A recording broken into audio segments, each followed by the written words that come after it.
अगर आप करा सकते हैं तो आप कराइए। नहीं अध्यक्ष महोदय, जब कभी भी हम लोगों को मौका मिलेगा तो जाति गणना कराने का काम हम लोग करेंगे। समाजवादी पार्टी अध्यक्षुలు ప్రొఫెసర్ సింహాద్రి గారు మాతో పాటు ఉన్నారు.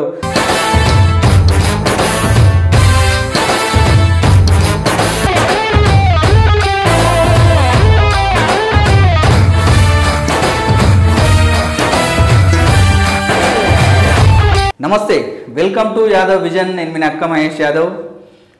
కేంద్ర ప్రభుత్వం సంచలన నిర్ణయం తీసుకున్న విషయం మనందరికీ తెలిసిందే. బీజేపీ ప్రభుత్వం ఒక మెట్టు కిందికి దిగి జనగణనలో కులగణన చేస్తామని ప్రకటించింది. సో ఈ కులగణన అసలు ఎందుకు ప్రకటించింది, ఒకవేళ కులగణన చేస్తే ఎలాంటి ప్రయోజనాలు చేకూరబోతున్నాయి ప్రజలకి, సో ఇలాంటి మరిన్ని విషయాలు మాట్లాడే ప్రయత్నం చేద్దాం. మనతో పాటు సమాజ్వాదీ పార్టీ అధ్యక్షులు ప్రొఫెసర్ సింహాద్రి గారు మాతో పాటు ఉన్నారు. సో మరిన్ని విషయాలు కులగణనకు సంబంధించి మాట్లాడే ప్రయత్నం చేద్దాం. సార్ నమస్తే. సార్, ముఖ్యంగా కులగణన అనేసరికి జనరల్గా కులగణన వల్ల ఏం ఉపయోగాలు జరుగుతాయి, అసలు ఈ కులగణన అనేది వేస్ట్ అని చెప్పేసి సాధారణ ప్రజలు అవగాహన లేని వాళ్ళు మాట్లాడడం జరుగుతుంది.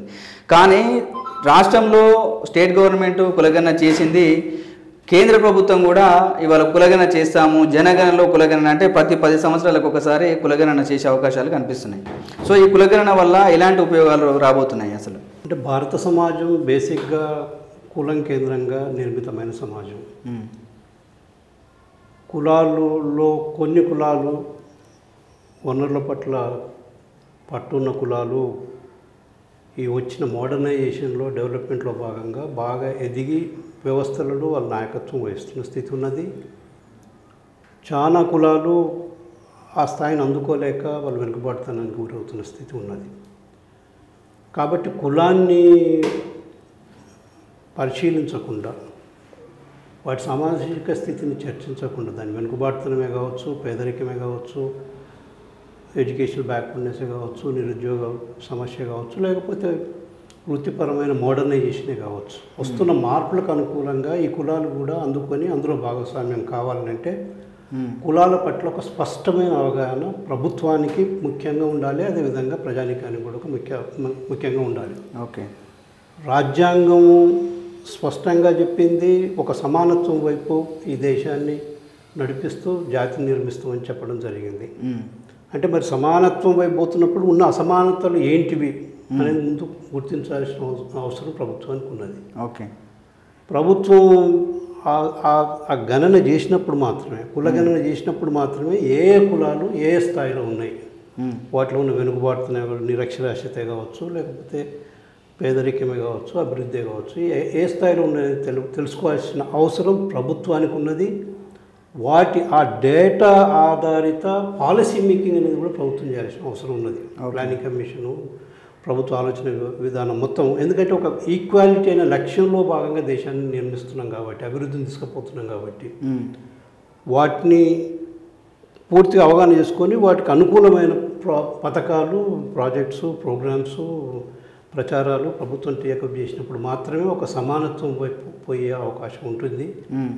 అది గ్రహించడానికి కులగణన అనేది చాలా బేసిక్ నీడ్. యాక్చువల్ దురదృష్టవశాత్తు ఇన్ని సంవత్సరాలు ప్రభుత్వం దాన్ని పట్టించుకోకపోవడంతో అసమానతలు భయంకరంగా పెరిగిపోయిన దేశంలో. ఒకవేళ వాళ్ళు ప్రతి 10 సంవత్సరాలకు కులగణన, జనగణనలో భాగంగా కులగణన చేసి ఉంటే ఇలాంటి వెనుకబాటుతనం ఉండకపోతుండే దేశం చాలా బలంగా ముందుకు వచ్చే అవకాశం ఉంటుండే. మెజారిటీ సామాజిక వర్గాలను వెనుకబాటుతనం నెట్టేసి దేశం ముందుకు పోతుందంటే అది ఒక ఆశాస్పదమైన మాటగానే మిగిలిపోతుంది, కానీ అది సరైనది కాదు. సరైన అవగాహన ఉండాలంటే డెఫినెట్గా కులాల పట్ల ఒక స్పష్టమైన అండర్స్టాండింగ్ కోసం కులగణన అనేది ఒక బేసిక్ రిక్వైర్మెంట్, మొదటి మెట్టు అది. ఓకే, అదే చివరి మెట్టు కాదు, అది మొదటి మెట్టు. దాని ద్వారా ఈ సమానత్వం వైపు పోవడానికి, ఉన్న అసమానతలను మనం ఎదుర్కొనడానికి, వాటిలో మధ్య ఉన్న తేడాలను సవరించడానికి ఒక అవకాశాన్ని కల్పిస్తుంది. కాబట్టి కులగణన అనేది చాలా ప్రాధాన్యతతో కూడుకున్న సబ్జెక్టు, దేశంలో చాలా అత్యంత ప్రాధాన్యతతో కూడుకున్న సబ్జెక్టు. ఓకే, అయితే జనరల్గా మనకు కులగణన అనేది స్వాతంత్రం రాకముందు ఈ భారతదేశంలో జరిగింది. స్వాతంత్రం వచ్చిన తర్వాతనే జాతీయత పేరు మీద దాన్ని పక్కకు పెట్టడం జరిగిందని చాలామంది మేధావులు కూడా మాట్లాడడం జరుగుతుంది సార్.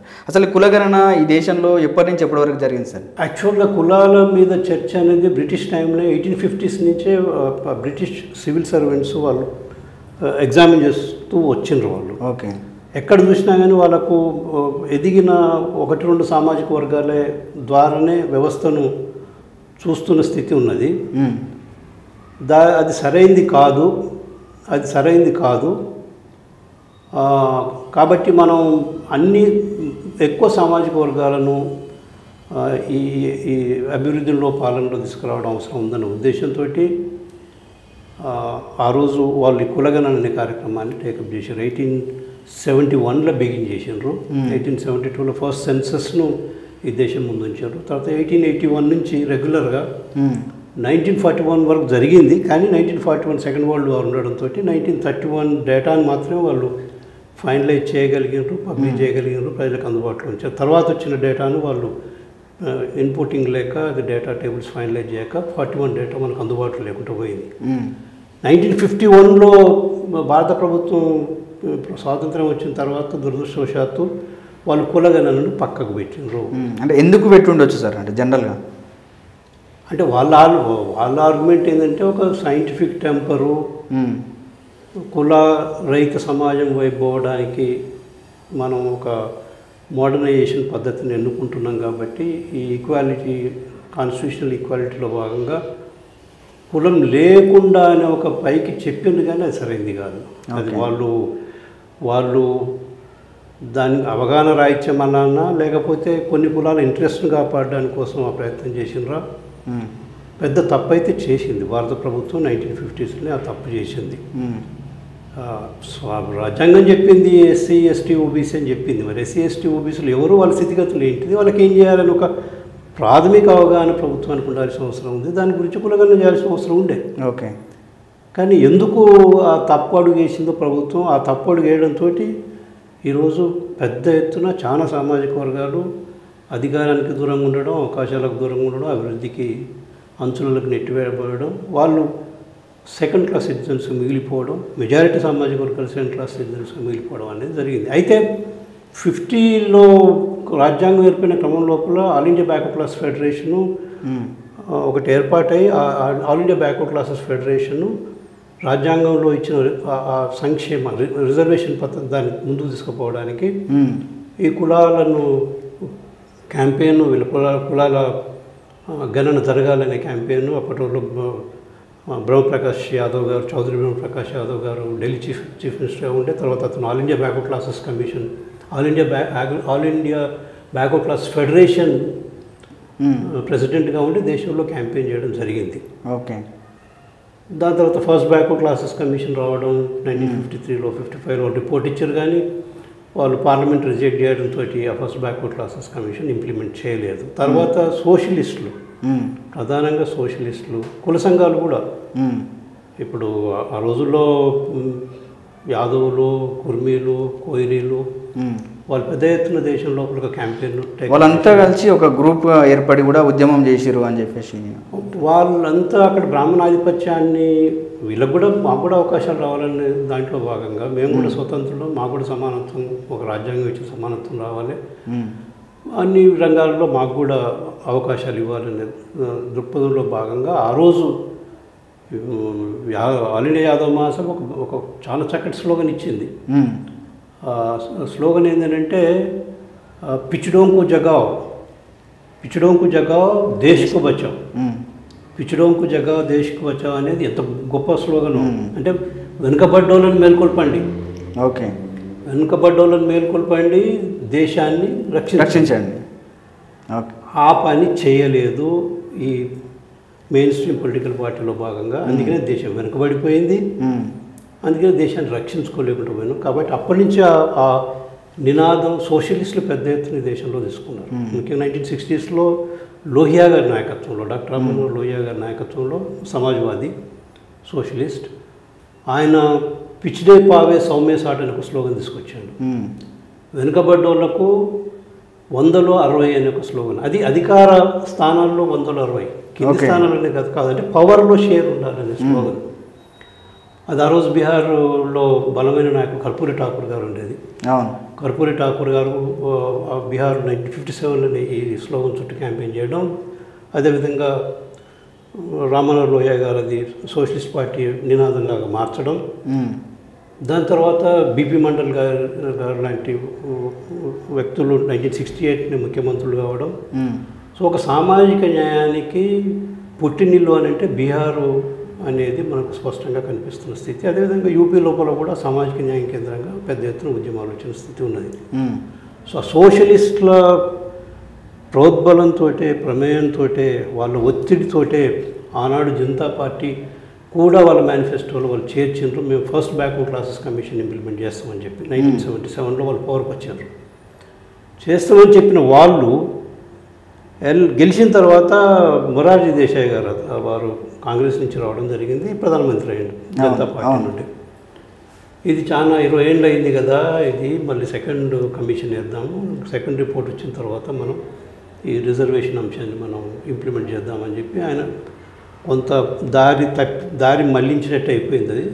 దాంట్లో భాగంగా second backward class commission, mandal commission ఏర్పాటు చేసుకోవడం జరిగింది. ఓకే. మండల్ కమిషన్ రిపోర్ట్ 1980లో ఇచ్చాడు. కానీ కాంగ్రెస్ మన పెద్ద మనిషి పివి నరసింహారావు లాంటి వాళ్ళు, చాలామంది బ్రాహ్మణ నాయకులు, బీజేపీలో ఉన్న కాంగ్రెస్లో ఉన్న బ్రాహ్మణ వర్గాల నుంచి వచ్చిన నాయకులు దాన్ని అడ్డుపడ్డారు. శివశంకర్ లాంటి వాళ్ళు కొంత కావాలని ఆయన కుతూహలపడ్డా కానీ దాన్ని అడ్డుకున్నది ఆ రోజు కాంగ్రెస్ కాన్స్టిట్యూట్ చేసిన కమిటీలో భాగంగా వాళ్ళు చేయడం జరిగింది. ఓకే. తర్వాత 87లో 89లో జనతాదళ ప్రభుత్వం వచ్చిన తర్వాత జనతాదళ ప్రభుత్వం ఒక కమిటీని కాన్స్టిట్యూట్ చేసింది, మండల్ కమిషన్ను ఇంప్లిమెంట్ చేయాలనేదండి. ఓకే. యాక్చువల్గా ములాయం సింగ్ యాదవ్ గారు 87లోనే మండల్ రథయాత్ర టేకప్ చేసింది ములాయం సింగ్ యాదవ్ గారు. ఆ కమిటీలో ములాయం సింగ్ యాదవ్ గారు ఉన్నారు, అందులో చంద్రశేఖర్ గారు ఉన్నారు, ములాయం సింగ్ గారు ఉన్నారు. ఆ కమిటీ స్పష్టంగా రికమెండ్ చేసింది ఆ ప్రభుత్వానికి, జనతాదళ ప్రభుత్వానికి, అప్పుడు విపి సింగ్ గారు ప్రైమ్ మినిస్టర్గా ఉన్నాడు. ఓకే. ఆ ప్రభుత్వానికి ఏమని రికమెండ్ చేశారంటే దీన్ని 6 నెలల లోపలనే ఈ మండల్ కమిషన్ను ఇంప్లిమెంట్ చేయాలని చెప్పి నిర్ణయం తీసుకోవడం జరిగింది. ఓకే. ఆ ఒత్తిడి తీసుకొచ్చారు విపి సింగ్ మీద.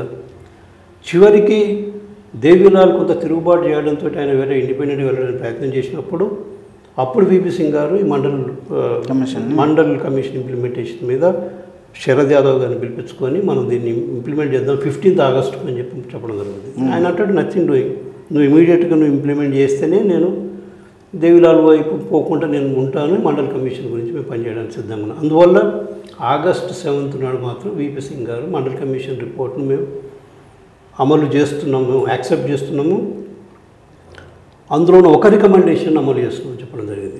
ఒక రికమెండేషన్ సర్వీసెస్లో ఎంప్లాయ్మెంట్ లోపల రిజర్వేషన్ అనే ఒక రికమెండేషన్. మండల్ 40 రికమెండేషన్స్ ఇచ్చిండు.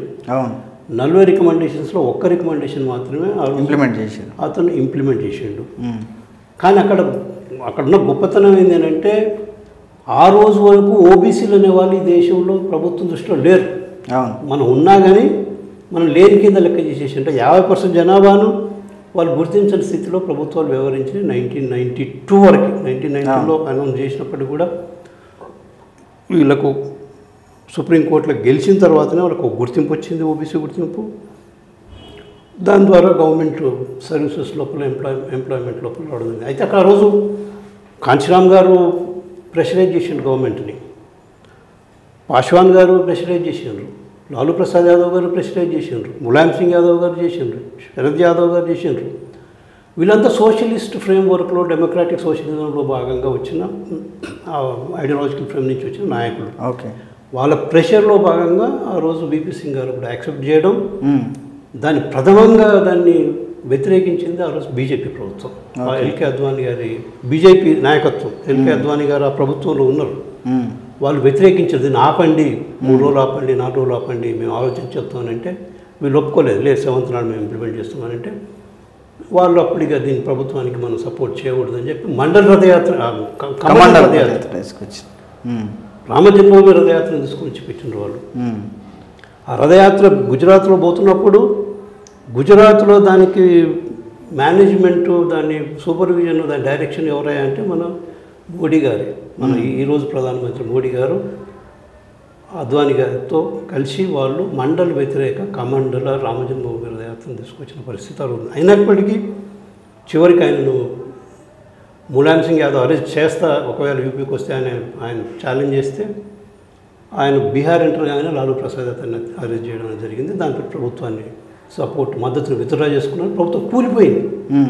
మండల్ రిజర్వేషన్ను ఇంప్లిమెంట్ చేసినందుకు, మండల్ ద్వారా ఓబీసీకి ఒక గుర్తింపు ఇచ్చినందుకు ప్రభుత్వం పెద్ద ఎత్తున దాన్ని గుర్తించి గౌరవించి దాన్ని ముందుకుపోవాల్సిన పార్టీలు ఉద్యమ నాయకులు చేయకుండా అది చేసినందుకు ఒక పనిష్మెంట్ లాగా ఉన్న ప్రభుత్వాన్ని కూలగొట్టింది ఎవరు అని అంటే ఆ రోజు అద్వానీ, అటల్ బిహారీ వాజ్పేయి నాయకత్వంలో ఉన్న బీజేపీనే వాళ్ళు ఆ రోజు అడ్డుకున్న స్థితి. అయినప్పటికీ కూడా అది ముందుకెళ్ళింది. దాన్ని ఇంప్లిమెంటేషన్ అనేది పార్షియల్గా జరిగింది.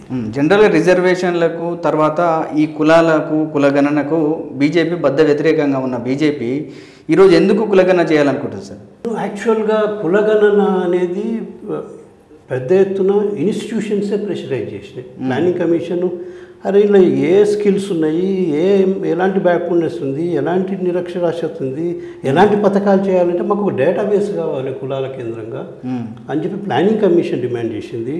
రిజర్వేషన్స్ను రికమెండ్ చేస్తున్నాయి, కమిషన్స్ రికమెండ్ చేస్తే మీ ఏ ఆధారితంగా చేస్తున్నా మీ దగ్గర కులగణన లేదని చెప్పి కోర్టులు ప్రశ్నించినాయి, సుప్రీంకోర్టులు ప్రశ్నించినాయి. తీసుకురాకుండా మీరు సర్వే చేసి డేటా బేస్ చేసుకొని తీసుకురండి అనడం. కమిషన్స్ రికమెండ్ చేసినాయి కులగణన చేయమని చెప్పి. First backward class commission recommend చేసింది, సెకండ్ బ్యాక్వర్డ్ క్లాస్ కమిషన్ కూడా రికమెండ్ చేసింది. ఒకవైపు ఇన్స్టిట్యూషన్స్ నుంచే పెద్ద ఎత్తున ప్రెషర్ వచ్చింది, రెండో వైపు సోషలిస్టులు, తర్వాత డెమోక్రాట్స్, తర్వాత ప్రజా సంఘాలు, ఈ తర్వాత కుల సంఘాలు పెద్ద ఎత్తున కులగణన చేయాలని ఒక డిబేట్ను నేనైతే ప్రధానంగా 80s నుంచి నేను బలంగా చూసుకుంటూ వచ్చినాను. నేను 90s నుంచి నేను వ్యాసాలే రాసుకుంటూ వచ్చాను. 90s నేను వ్యాసాలు రాశాను నేను. ఓకే, ఆ కులగణన జరపాలని చెప్పి ఆ డిమాండ్ వచ్చింది. ఈరోజు బీజేపీ ఒప్పుకోవడానికి కారణం ఏంటంటే పెద్ద ఎత్తున గ్రౌండ్ స్వెల్ ఉన్నది. ప్రజలు డిమాండ్ చేస్తున్నారు, కులగణన చేయాలని అంటున్నారు. కులగణన చేయకపోతే వాళ్ళు ఇర్రెలవెంట్ అయ్యేటట్టున్నారు, బీజేపీ పార్టీ ఇర్రెలవెంట్ అయ్యేటట్టున్నారు. వాళ్ళ హిందుత్వ నినాదం వెనుకపోతున్నది. అది ఉత్తరప్రదేశ్ ఎలక్షన్ స్పష్టంగా మ్యాండేట్ స్పష్టంగా ఇచ్చింది. నువ్వు హిందుత్వ పేరు మీద వీళ్ళని మోసం చేస్తున్నావు, వీళ్ళు వెనుకబడుతున్నానికి గురి చేస్తున్నావు, వీళ్ళకి ఎడ్యుకేషన్ లేకుండా చేస్తున్నావు, అభివృద్ధి లేకుండా చేస్తున్నావు, రాజ్యాంగాన్ని ఖతం చేయాలనే దృక్పథంతో మీరు ముందుకు వస్తున్నారు, మొత్తం సమానత్వ ఎజెండాని మీరు వెనక తీసుకుపోయే ప్రయత్నం చేస్తున్నారు అని పెద్ద ఎత్తున యూపీలో ఉద్యమించడం ఒకటి జరిగింది. సో దేశం మొత్తం కాస్ట్ సెన్సస్ మీద ఒకవైపు Samajwadi party 2023 March 17, 19 national executive మీటింగ్లో నిర్ణయం తీసుకుంది, జాతీయ స్థాయి లోపల కులగణన మీద క్యాంపెయిన్ చేయాలని చెప్పి నిర్ణయం జరిగింది. ఓకే, దాని తర్వాత రాహుల్ గాంధీ గారు కూడా కులగణన డైమెన్షన్ ఆయన ఓన్ చేసుకోవడం, ఆయన ఓన్ చేసుకొని పూర్తిగా దాన్ని దేశం మొత్తం తిరిగి ప్రచారం చేయడం అనేది మొదలుపెట్టారు రాహుల్ గాంధీ గారు. ఈ కాంబినేషన్ లోపల ఇండియా అలయన్స్లోని రాహుల్ అఖిలేష్ రాహుల్ కాంబినేషన్ లోపల కులగణన అనేది ఒక దేశస్థాయి ఉద్యమంగా ఒక స్పృహ, ఒక చైతన్యం, ఒక డిమాండు, అక్కడిక్కడ కదలికలు, ఒక రాజకీయ ఉద్యమం, దాని రిజల్ట్స్ కూడా 24 ఎలక్షన్స్ లోపల కనపడ్డది. మోడీ గారు ఆ రోజు స్టేట్మెంట్ ఇచ్చిండు, వీళ్ళు కులగణన చేసి మీ పుస్తకాలు తీసుకుపోతారని చెప్పి ప్రధానమంత్రిగా స్టేట్మెంట్ ఇచ్చిండు. మీ దగ్గర బర్రెలు ఉంటే బర్రె, 2 బర్రెలు ఉంటే బర్రెని తీసుకుపోతారని చెప్పి అన్నారు. ఇది చాలా దురదృష్టకరమైన డెవలప్మెంట్. కానీ ప్రజలే పెద్ద ఎత్తున కోరుతున్నారు కాబట్టి ఇది కాదంటే మనల్ని తోసేస్తారు, మనల్ని పక్కకు నెట్టేస్తారు. కాబట్టి కులగణనను చేయాలని చెప్పి అది చాలా నుంచి బహుశా వాళ్ళు ఆలోచించుంటారు. కానీ ఇవాళ ఎందుకు అనౌన్స్ చేసిండ్రు అనేది ఒకటి. అంటే చాలా వరకు ఏంటంటే బీజేపీ చేయకపోవచ్చు అని ఒక ఫీలింగ్ లేదు, ఇంక్లూడింగ్ మేమందరం కూడా బీజేపీ చేయకపోవచ్చు. ఎందుకంటే కులం అనే ఐడెంటిటీ ముందుకు వస్తే వాళ్ళ హిందుత్వ ఎజెండాను అది బ్లాక్ చేసేస్తుంది, డిస్మాంటిల్ చేసేస్తుంది. అంటే హిందూయిజం ఏం డిస్మాంటిల్ కాదు, వాళ్ళ రాజకీయ హిందుత్వం ఏదైతే ఉన్నదో వాళ్ళ ఆధిపత్యం గురించి, వాళ్ళ నాయకత్వం, వాళ్ళ కార్పొరేట్ డెవలప్మెంట్ మోడల్ను ముందు తీసుకుపోవాలంటే అది హిందుత్వాన్ని వాడుకుంటున్నారు. అది ప్రజలకు వ్యతిరేకంగా పోతున్న స్థితి. ప్రజలు హిందూయిజంలో ఉన్నారు, పార్టీలన్నీ హిందూయిజాన్ని ఓన్ చేసుకుంటారు, సంఘాలు ఓన్ చేసుకుంటారు, మేధావులు ఓన్ చేసుకుంటారు, అందరూ ఓన్ చేసుకుంటారు. కానీ వాళ్ళ మోడల్లో ఉన్న లిమిటేషన్, వాళ్ళ మోడల్లో ఉన్న మోసం ప్రజలు గుర్తిస్తున్నారు. వాళ్ళు వెనుక పోయే స్థితి ఉందన్న ఉద్దేశంతో వాళ్ళు తీసుకొచ్చింది. అదొకటి. రెండోది బహుశా ఇప్పుడు పహల్గామ్లో జరిగిన టెర్రరిస్ట్ అటాక్ చాలా అమానవీయంగా 26-27 మందిని చంపేసిన టెర్రరిస్టులు వాళ్ళు. అది ప్రపంచం మొత్తం ఖండించాల్సిందే, భారతదేశం మొత్తం ఖండించాల్సిందే, అన్ని పొలిటికల్ పార్టీలు, ఉద్యమ నాయకులందరూ ఖండించాల్సిందే. కాకపోతే దాన్ని బాగా దాన్ని దాన్ని బాగా హైట్స్కు ఆ టెన్షన్ బాగా హైట్స్కి తీసుకొచ్చిండు ప్రధానమంత్రి గారు బీజేపీ పార్టీ. అంటే మనం ఇమీడియట్ అటాక్ చేయాలని చెప్పి, అవును, రిటాలియేట్ చేయాలి, పాకిస్తాన్ సంగతిని చూడాలని దేశంలో ముఖ్యంగా మోడీ భక్తులు, అవగాహన లేని మోడీ సైన్యం అంతా, మోడీ భక్త సైన్యం అంతా దాన్ని బలంగా తీసుకొస్తారు. కానీ ఆ ప్రెషర్కు ప్రధానమంత్రి తట్టుకోలేని, ప్రభుత్వం తట్టుకునే స్థితికి వెళ్ళిపోయింది. ఇమీడియట్ రిజల్ట్ చూపించకపోతే వీళ్ళు తిరగబడతట్టున్నారు. బహుశా నేను అనుకుంటా ఆ రిజల్ట్ చూపించాలంటే దానికి ఒక ప్రాసెస్ ఉంటుంది, డిప్లొమాటిక్ ప్రాసెస్ ఉంటుంది, మిలిటరీ ప్రిపరేషన్ ఉంటుంది, టార్గెట్ అప్రోచ్ ఏమి ఉండాలనే క్లారిటీ, ఇవన్నీ డిఫరెంట్ డైమెన్షన్స్ ఎగ్జామిన్ చేసుకోవాల్సిన అవసరం ఉంటుంది. అది చెప్పలేడు వీళ్ళు ఒప్పుకోరు. నువ్వు ఏమైంది అటాక్ చేయలేదు, అటాక్ చేసి కాబట్టి మనం అటాక్ చేయాలి, ఇమీడియట్గా అటాక్ చేయాలి, ఎందుకు చేయలేదని అడుగుతారు. సో ఆ టెన్షన్ నుంచి డైవర్ట్ చేయడానికి కులాన్ని తీసుకొచ్చి పెట్టిండు, కులగణను తీసుకొచ్చి పెట్టిండు. అంటే ఇది పాజిటివ్ డెవలప్మెంట్. ఇది కులగణను తీసుకొచ్చి పెట్టడం అనేది భారత సమాజాన్ని బలోపేతం చేయడమే. వాళ్ళు తప్పుడు ప్రచారం ఏదైతే డివైడ్ చేస్తారో కూడా తప్పది. ఇదేదో దేశాన్ని వెనుక తీసుకుపోతుంది అనేది చాలా తప్పది. ఇది ముందుకు తీసుకుపోతుంది, ప్రజాస్వామ్యాన్ని బలోపేతం చేస్తుంది, భారత జాతిని బలోపేతం చేస్తుంది, డెవలప్మెంట్లో అందరి భాగస్వామ్యాన్ని కల్పిస్తున్నది. అదేవిధంగా రూలింగ్ లోపల భాగస్వామ్యాన్ని కల్పిస్తుంది. ఒక ప్రజాస్వామికమైన డిమాండ్ అది, కాన్స్టిట్యూషనల్ డిమాండ్ అది. కానీ దురదృష్టవశాత్తు వాళ్ళు దీన్ని పాపం తగులుతుంది, ఇది డివైడ్ చేస్తే మీరు కుల గణన మాట్లాడడంతో దేశ జనాభాని డివైడ్ చేస్తారట. అది డివైడ్ చేసిన పాపం వీళ్ళు మాట్లాడుతూ అందరూ తగులుతుందట. లేకపోతే వీళ్ళు అర్బన్ నక్సలైట్స్ కూడా మాట్లాడిన స్థితి ఉన్నది వాళ్ళు, బీజేపీ వాళ్ళు. సో రకరకాలుగా చాలా మూఢనమ్మకాల కేంద్రంగా ఒక వార్ సైకాలజీతో పనిచేసే పార్టీ అది. అది ఇంటర్నల్ మన జనం మీదనే అటాక్ చేసి వార్ సైకాలజీని బిల్డప్ చేస్తుంది. జనం అవసరాలు ఒక రకంగా ఉంటాయి, వాళ్ళు వచ్చే ఏజెండా ఇంకో రకంగా ఉంటుంది. సో ఆ జనం సంబంధం లేని ఏజెండాతోటి జనాన్ని వెనకకు నెట్టేసే ఒక వార్ సైకాలజీలో భాగంగా వాళ్ళు ఉన్నారు. కాబట్టి వాళ్ళు అట్లీస్ట్ ఈరోజు కులగణను యాక్సెప్ట్ చేసి అది మనం అందరం స్వాగతించాల్సిందే. ఆ కులగణను ముందుకు తీసుకుపోవాలని చెప్పి కూడా మనం దాన్ని ఊరుకోకూడదు. మనం దాన్ని నిరంతరం అప్రమత్తంగా ఉండాలి. దాన్ని డెఫినెట్గా కులగణన ఉద్యమాన్ని ఇంకా కింది స్థాయికి పోయేటట్టు మనం ప్రయత్నం చేయాలి. ఒక విధంగా చెప్పాలంటే సార్, 1950s తర్వాత ఎస్సీ ఎస్టీలకు కులగణన అనేది క్యాస్ట్ సెన్సస్ అనేది వాళ్ళకు వచ్చినాయి. జనరల్గా 50% లేదా 60%, అంటే 50 to 60% ఉన్నటువంటి బీసీలు మాత్రము కనీసం వాళ్ళ కులాల లెక్కేందో తెలియదు. ఒకవేళ మేము 50% ఉన్నాము, 60% ఉన్నాము అంటే ఏంటి, అంటే ప్రూఫ్ ఏంది, తర్వాత మీ దగ్గర ఉన్నటువంటి సైంటిఫిక్ డేటా ఏంది అనేసి కోర్టులు ప్రశ్నించిన పరిస్థితి, ముఖ్యంగా రిజర్వేషన్ల విషయంలో. సో కానీ ఈరోజు ఒకవైపు కాంగ్రెస్ ప్రభుత్వం ఆల్రెడీ చేసింది, దాంట్లో చాలా తప్పులు దొరినాయని చెప్పేసి కూడా విభిన్న వాదనలు వచ్చినాయి. ఇప్పుడు బీజేపీ గవర్నమెంట్ కూడా మేము కులగణన చేస్తామంటే వాళ్ళు కూడా పారదర్శకంగా చేసే అవకాశాలు ఉన్నాయనుకుంటున్నారు. ఇది చాలా ఇంపార్టెంట్ క్వశ్చన్. ఇది చాలా సంఘాలు, పార్టీలు, నాయకులు చాలా సీరియస్గా దీనిపై అటెన్షన్ వేయాల్సిన అవసరం ఉన్నది. కులగణన చేస్తాం అనేది మనం స్వాగతిస్తున్నాం. ఓకే, కానీ ఆ కులగణనను ఒక సైంటిఫిక్గా ఈ జాతిని డెమోక్రటైజ్ చేయడానికి, ఈ దేశాన్ని నిర్మించుకోవడానికి ఒక పాజిటివ్ అప్రోచ్ తోటి వాళ్ళు చేస్తే చాలా సంతోషకరమైన విషయం. ఓకే, కానీ దాంతో ఏమన్నా ప్లే చేయాలనుకుంటే డేటాతోటి, వచ్చిన డేటాతోటి వాళ్ళు ఆడుకోవాలనుకుంటే మాత్రం అది అది అది ఈ ఇప్పుడు ఉవ్వెత్తున వేసిన ఈ చైతన్యం అవుతుందో ఇది ఆగదు. అది ముందుకు పోతుంది. వాళ్ళకు కూడా భయం ఉన్నది. వాళ్ళు ఆ విధంగా వెనకడుగు వేస్తారని చెప్పి అనుకోవట్లేదు. కాకపోతే డిలే టాక్టిక్సో లేకపోతే డేటాను కొంచెం తగ్గించడానికి చేసే ప్రయత్నము అలా కొన్ని ఏమైనా ప్రయత్నాలు చేస్తుండొచ్చు. కానీ అది ఆగదు అని చెప్పి నేను అనుకుంటున్నా. కులగణన డెఫినెట్గా, కాకపోతే దాని పాలసీ మేకింగ్లో, బడ్జెట్ అలొకేషన్లో, ఇప్పుడు రకరకాల ఇన్స్టిట్యూషన్స్లో వీళ్ళు భాగస్వామ్యం సమస్యను వాళ్ళు యాక్సెప్ట్ చేస్తారా, ఎంతవరకు యాక్సెప్ట్ చేస్తారు. బ్యూరోక్రసీలో మా రిప్రజెంటేషన్ లేదు అని చెప్పి కింది కులాల నుంచి పెద్ద ఎత్తున డిమాండ్ వస్తుంది. ఎస్సీ ఎస్టీ కులగణన జరిగినప్పటికీ ఇంకొక చర్చ ఏమొస్తుందంటే బీసీ కులగణనే పెడతారా, ఇది చాలా ప్రమాదకరం. ఇది అవును, బీసీ కులగణన అంటే బీసీల మధ్య కొట్లాట పెట్టడం. తెలంగాణలో కూడా అదే జరిగింది స్టార్టింగ్. ఇన్ఫ్యాక్ట్ తెలంగాణలో బిగినింగ్లో బీసీ గణన అని చెప్పి బీసీ సంఘాల నాయకులు, పొలిటికల్ పార్టీలు కూడా, ప్రధాన పొలిటికల్ పార్టీలు కాంగ్రెస్ కావచ్చు, బీజేపీ కావచ్చు, బీఆర్ఎస్ కావచ్చు, ఇవి బీసీ గణన అని చెప్పి వాళ్ళు క్యాంపెయిన్ చేసారు. మీడియా కూడా అదే క్యాంపెయిన్ చేసింది, ఇంటెలిజెన్షియా కూడా అదే క్యాంపెయిన్ చేసింది. మేము మొదటిసారి సమాజ్వాదీ పార్టీ సోమాజ్ కూడా ప్రెస్ క్లబ్ లోపల మేము మీటింగ్ పెట్టినాం. మేము మీటింగ్ పెట్టి చెప్పినాం. మేము ఇది బీసీ గణన కాదు, ఇది కుల గణన, ఇది ఈనాటి ఇష్యూ కాదు, ఇది దాదాపు ఒక 100 సంవత్సరాల నుంచి దీని చుట్టూ అవుతున్న చర్చ, ఇది ఒక మిస్లీడ్ చేయడానికి ప్రయత్నం చేస్తున్నారు. డేటాను అది అది అది ఉపయోగకరంగా ఉండడానికి అది కోర్టు కూడా యాక్సెప్ట్ చేసేది ఉండదు. ఎందుకంటే నువ్వు రిలేటివ్ డెవలప్మెంట్ ఫార్వర్డ్నెస్ అనేది రిలేటివ్ ఉంటుంది. అన్ని కులాలను కులగణన చేసినప్పుడు అందులో ఏ కులాలు అడ్వాన్స్డ్ ఉన్నాయి, ఏ వెనుకబడుతున్నా ఉన్నాయని చెప్పి ఒక కంపారేటివ్ అండర్స్టాండింగ్ అనేది వస్తుంది. అది నువ్వు ఎదిగిన కులాలను చూపించకపోతే మరి ఎవరిని చూపించి వీళ్ళు వెనుకబడి చెప్తావు.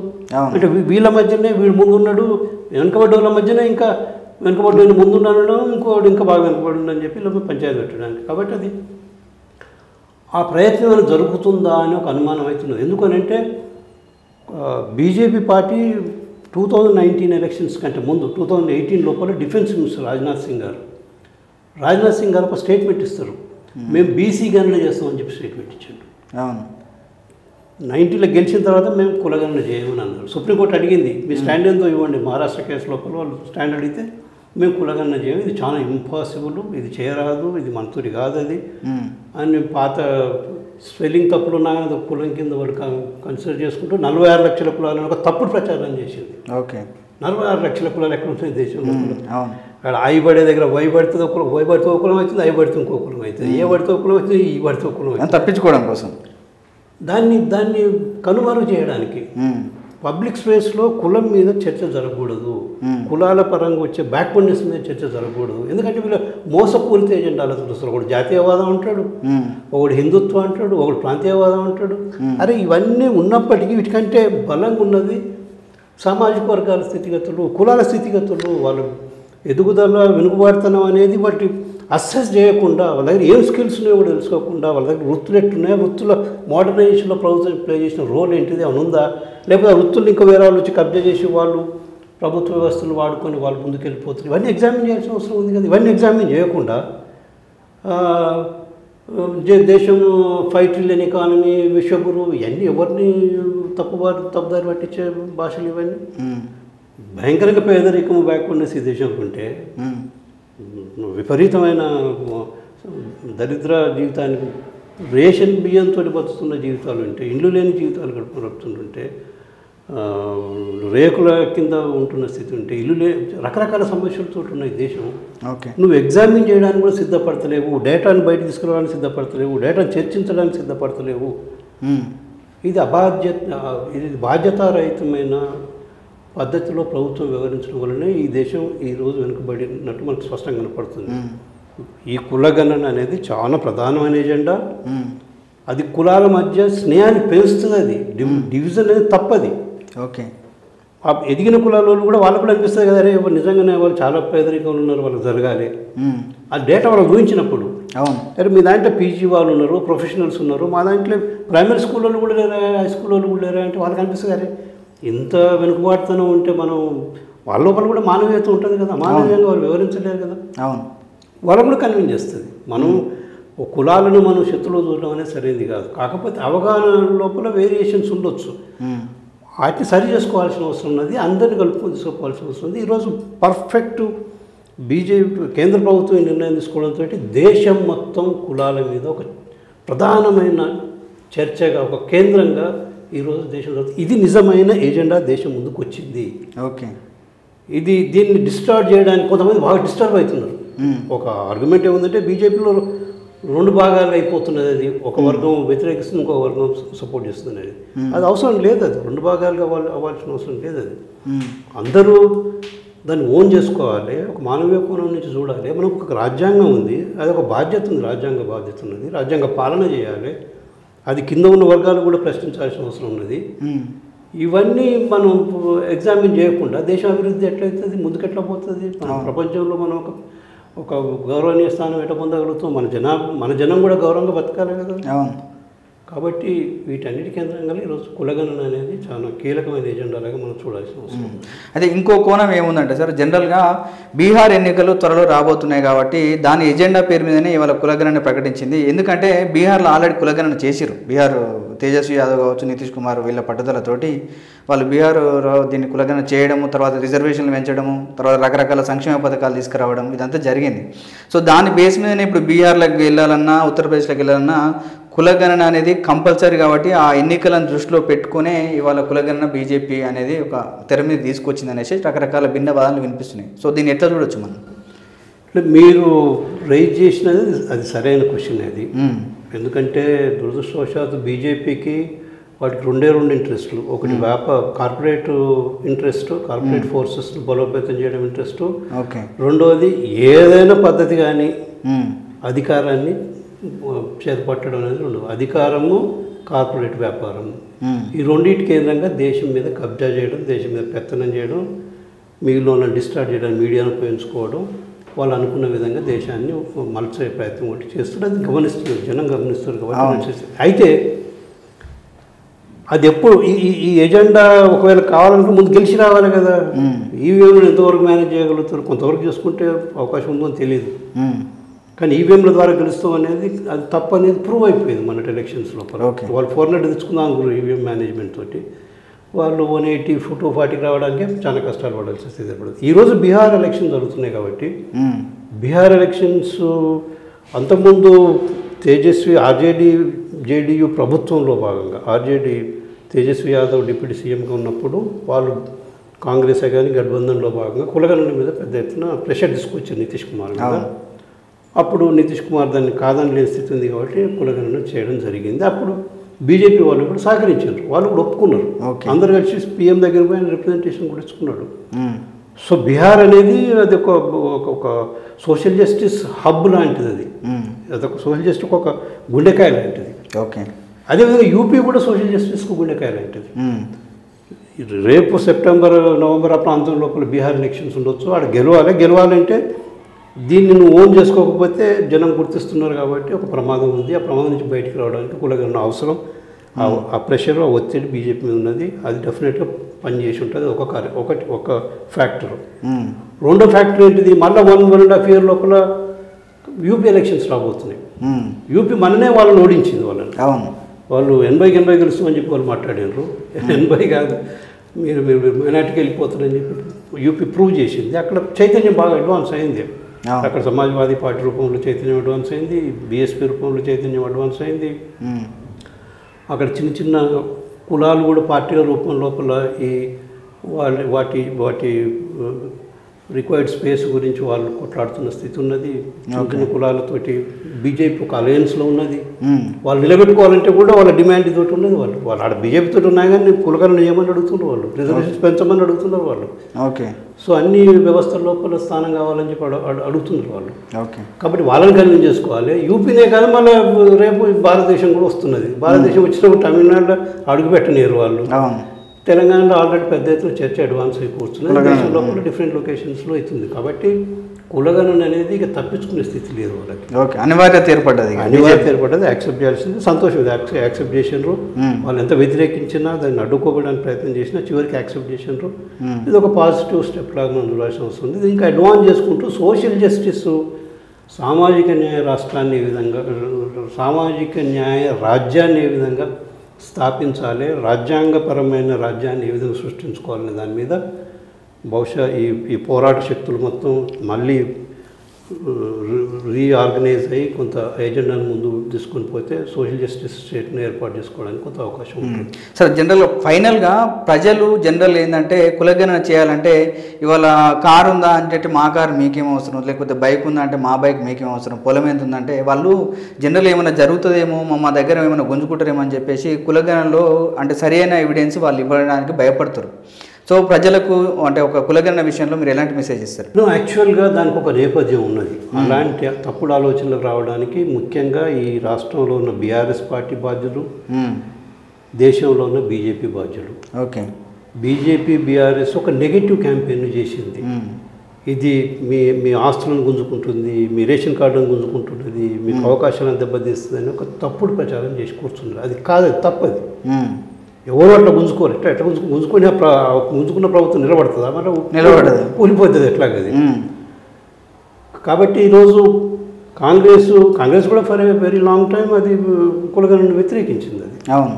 కానీ రాహుల్ గాంధీ రూపంలో కులగణను వాళ్ళు ఒక ఉద్యమ రూపంలో తీసుకొని వచ్చిన స్థితి. ఇది సోషలిస్టుల ఎజెండా. ఇది యాక్చువల్గా దేశం లోపల సమాజ్వాదీల ఎజెండా, ప్రధానంగా 90s నుంచి బలమైన ఎజెండా. 60s ఇనిషియల్గా కనపడ్డప్పటికీ 90s నుంచి బలమైన ఎజెండా లాగా వచ్చిన స్థితి. సో చివరికి అట్లీస్ట్ బీజేపీ వచ్చింది కొంతమేరకు. అది ఏ డిస్టార్టెడ్ ఫామ్ ఉంటుందా, ఏ రూపంలో ఉంటుంది అనేది మనం వాచ్ చేయాల్సిన అవసరం. కానీ బీఆర్ఎస్ మాత్రం అతి దారుణంగా, దుర్మార్గంగా అక్కడ సిల్వర్ జూబ్లీ సెలబ్రేషన్ చేస్తాడు బీఆర్ఎస్ అధ్యక్షుడు. అక్కడ కూడా మాట్లాడలేదు కనీసం. బీఆర్ఎస్ అధ్యక్షుడు ఒక్క మాట మాట్లాడలేదు తెలంగాణ గురించి. చర్చ కూడా నడుస్తుంది తెలంగాణలో. ఒక్క మాట మాట్లాడలేదు. మళ్ళీ తెలంగాణను మిస్లీడ్ చేయడానికి ఆ పార్టీ ఫ్యామిలీ సభ్యులు సామాజిక తెలంగాణ అని చెప్పి ఒక దుష్ప్రచారానికి దిగినారు. అరే నీ సిల్వర్ జూబ్లీ సెలబ్రేషన్లో దేశంలో పెద్ద డిమాండ్ ఉన్నది, బీసీ చైతన్యం పెద్ద ఎత్తున అడ్వాన్స్ అవుతున్నది. కులగణన ద్వారానే బీసీ చైతన్యం అడ్వాన్స్ అయింది. గత 1 year నుంచి కులగణన చుట్టూ పెద్ద ఎత్తున డిబేట్ అయింది కాబట్టి పెద్ద ఎత్తున అడ్వాన్స్ అయింది. తర్వాత ఇండివిజువల్స్ రోల్ కూడా కొంతవరకు ఉండొచ్చు, అది తర్వాత విషయం. అంత చైతన్యం గురించి ఒక్క మాట మాట్లాడలేదు సిల్వర్ జూబ్లీ. అంటే వీళ్ళు ఎవరి కోసం పనిచేస్తున్నారు? వీళ్ళు ఈ టీఆర్ఎస్ వాళ్ళు, బీఆర్ఎస్ వాళ్ళు ఈ తెలంగాణ రాష్ట్రం కోసం ఏదో నేను అనకూడదు కానీ ఒక ధృతరాష్ట్ర పాలన లాగా మనకు ఒక 10 సంవత్సరాల తెలంగాణలో కబ్జా చేసి కుటుంబం కులం తప్ప ఇంకొని పట్టించుకొని ఈ బీఆర్ఎస్ పార్టీ ఇప్పుడు వచ్చి ఫూలే గురించి మాట్లాడుతున్నానో, లేకపోతే ఇప్పుడు వచ్చి సామాజిక తెలంగాణను మాట్లాడడం. ఒకవైపు వాళ్ళ కుటుంబ సభ్యులు వాడు రోజు పంచాయతీ పెడుతుంటాడు.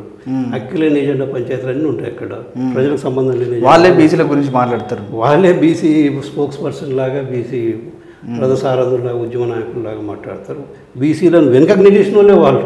పంచాయతీరాజ్ ఎలక్షన్స్లో 34% రిజర్వేషన్ ఉంటే వాళ్ళు తీసుకొచ్చి 18% తగ్గించినోడే కేసీఆర్, నాయకుడు కేసీఆర్. ఈ బీసీలంతా అంగీలు చింపుకొని, రావులు చింపుకొని, అన్నీ వదిలిపెట్టి రోడ్ల మీద పడి కుల సంఘాలు ఇవన్నీ పెద్ద ఎత్తున తెలంగాణ కావాలని పోరాటం చేస్తే వీళ్ళు అధికారంలో భాగస్వామ్యం కల్పించాల్సిన బాధ్యత తీసుకోకుండా కేసీఆర్ వీళ్ళ ఉన్న అధికారాన్ని పీక్ పారేసేసి 18 తీసుకొచ్చి పెట్టిండు కేసీఆర్. వీళ్ళకి ఎమ్మెల్యే పదవులు ఇవ్వలేదు, పార్టీ పదవులు ఇవ్వలేదు, వీళ్ళకి వ్యాపారాలు ఏమో అవకాశాలు ఇవ్వలేదు. చాలా బలోపేతం కొంత బిలియనర్లను మాత్రం తయారు చేసుకున్నాడు. కాన్స్టిట్యూన్సీకి ఒక బిలియనర్ లాగా తయారు చేసుకున్నాడు. డబ్బులతో మేము ఏదైనా కొనగలుగుతాం. అసలు రాజ్యాంగం వద్దని చెప్పి మాట్లాడండి. అవును, ఒకనొక సందర్భంలో అంటే ఇంత anti constitutional, anti social justice dimension తోటి అలాంటి వాళ్ళు నిలబడలేరు, ప్రజలు గుర్తిస్తారు, డెఫినెట్గా వాళ్ళు అనుకుంటారు. కాబట్టి కులగణన అనేది ఇది ఒక కాంప్రహెన్సివ్ డెవలప్మెంట్గా అన్ని సామాజిక వర్గాలకు అవకాశాలను కల్పించడానికి ఇది ఒక మొదటి మెట్టు. ఈ మొదటి మెట్టు ద్వారా మనం మిగిలిన మెట్ల వైపు మనం ఆలోచించుకోవాల్సిన అవసరం ఉన్నది. ఒకవైపు వ్యాపార రంగం లోపల వీళ్ళ స్థానాన్ని మనం అసెస్ చేసుకోవాల్సిన అవసరం ఉంది, బ్యూరోక్రసీలో వీళ్ళ స్థానాన్ని అసెస్ చేసుకోవాల్సిన అవసరం ఉన్నది, జ్యుడిషియరీలో వీళ్ళ స్థానాన్ని చూడాల్సి ఉంటుంది, రాజకీయంగా వీళ్ళ స్థానాన్ని చూడాల్సి ఉంటుంది, వాళ్ళ వృత్తుల్లో ఎలాంటి మార్పులు వచ్చినాయి, ఎలాంటి మార్పులు రావాలి, ఇవన్నీ చూసుకోవాల్సిన అవసరం ఉంటుంది. కాబట్టి కులగణన అనేది చాలా కీలకమైన సబ్జెక్ట్ ఈ దేశంలో, ఈ రాష్ట్రంలో చాలా ప్రధానమైన సబ్జెక్టు. ఎవరికి వ్యతిరేకం కాదు, ఎదిగిన సామాజిక వర్గాలకు వ్యతిరేకం అసలే వ్యతిరేకం కాదు. మనం కలిసి నడుద్దాం, కలిసి పంచుకుందాం, కలిసి జీవిద్దాం అనే ఒక స్పృహలో భాగంగా, కలిసి జీవిద్దాం అనే స్పృహలో భాగంగా అందరం సమాన గౌరవంతో, ఆత్మగౌరవంతో, ఒక బరాబర్ సామాజిక సమానత్వం కోసం, ఒక రాజ్యాంగ సమానత్వం కోసం తీసుకొస్తున్న ఇది అడుగు. కాబట్టి కులగణన అనేది అందరూ స్వీకరించాలి, అందరూ యాక్సెప్ట్ చేయాలి, అందరూ దాన్ని సహకరించాలి, ప్రమోట్ చేయాలి. ఓకే, రేపు రాబోయే కాస్ట్ సెన్సెస్, జనరల్ సెన్సెస్లో భాగంగా. Thank you sir. Thank you. చూశారు కదా, కులగణన అనేది ఒక అభివృద్ధి, వెనుకబడిన కులాలు ముఖ్యంగా అభివృద్ధి చెందాలంటే ఒక మెట్టు లాంటిదని సార్ గారు చెప్పడం జరిగింది. కాబట్టి మొన్న జరిగినటువంటి కులగణనలో ప్రజలే కొంతమంది భయపడి అంటే కావాల్సినటువంటి డేటాను ఇవ్వలేదని చెప్పేసి ప్రభుత్వాలు మాట్లాడిన పరిస్థితి ఉన్నది.